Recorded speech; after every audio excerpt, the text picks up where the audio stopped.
Joining me now, founder and CEO of American Majority, former presidential writer for George W. Bush, Ned Ryun. Ned, good to have you with us. Thanks, Lou. Thank you. And Washington Times columnist, radio host, Fox News contributor Tammy Bruce. Thank you both for being here. Let's start with these ads. Trump's attacks on Clinton, do you think they're working?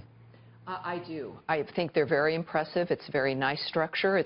His main goal has got to be to remind the American people the corruption of that woman, her nature, her very nature, which will never change. And regardless of whatever happens in debates or even at the rallies, those ads set that in motion. I have to smile, Tammy, because I think every time Mr. Trump speaks, he says, lying, crooked Hillary. I think he's doing pretty good on that, Ned. I've got to ask you about the New York Times. Suddenly, they've decided that because Donald Trump's up in Ohio, the critical swing state, it's no longer a bellwether of any kind in this election with him ahead. Right. Yeah. No. I mean, here's the case, Lou. I think it's still an important state for Trump. He has to win it. I think Clinton could probably get away with not winning it, but it's vital for Trump to win. But the good news is, you know, Portman's running 13 points ahead in the Senate race, and I think in some ways he's going to have reverse coattails. But going back to what Tammy was saying about those ads and about the message from now. Did you work for George W. Bush? Just remind me. I heard a little George W. in that. Little George W. and the reverse coattails? Yeah, I did. I did.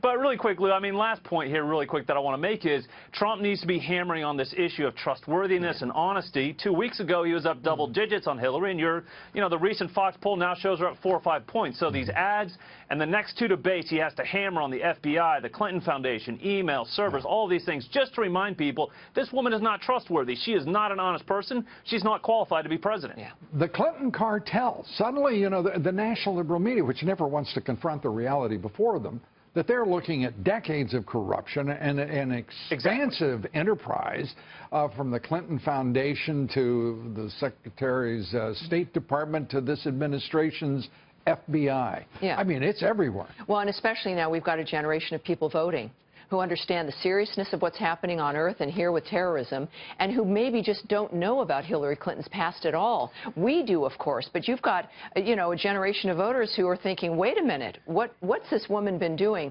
It's Mr. Trump's responsibility to make sure they know. He cares about the country. Yes, he wants to be president, but he must win this first battle of winning the election. He must win it.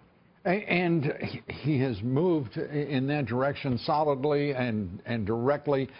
He is right at the cusp, Ned, I believe, of sealing the deal, if you will. He's got 2 more debates, obviously. Mike Pence, his debate with Tim Kaine. What should we expect in your view?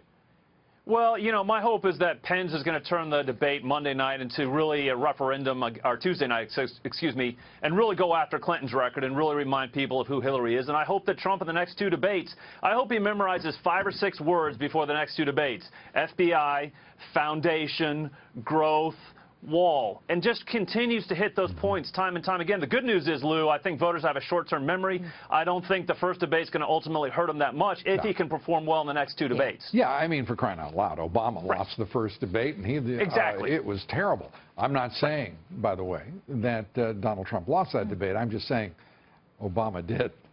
You get last wrap-up word here. Well, look, I think he's fine. I think he's going to win Florida. He's going to win Ohio. People understand who he is. He's winning because of who he is.